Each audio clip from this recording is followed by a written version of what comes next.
People sometimes wonder how I do my coin spacers on my historical knives. So there's a distinct strategy. Number one, you buy a coin with a visible date, like 1848, 1948. This one I think is 1914. So you buy coins with visible dates. But the strategy really is to buy the most worn out one you can, because you're going to destroy this coin. So I buy the cheapest, most worn out 1848 I can find. So that's step one. Step two is to have them rolled out on a rolling mill. So most of your coins are like 1.2, but a lot of times your Ricassos and especially your butt caps are bigger than that. So if you roll them on a rolling mill, it changes the length this way. So you see these are all kind of oblong.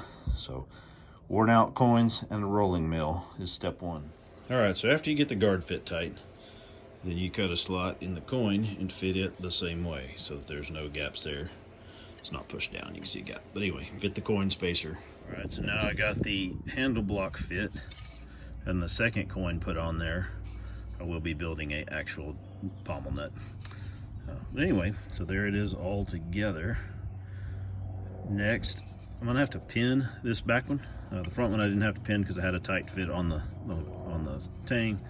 Here I've just got this round, so I'll put in some little guide pins to hold everything straight there, and then I'll shape the guards, and then I'll shape the coins to match the guards, and then I'll coin the coins.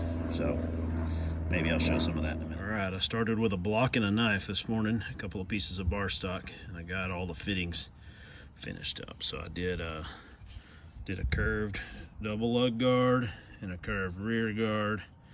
I did spacers out of coins. I used my crosscut Battleship Texas block.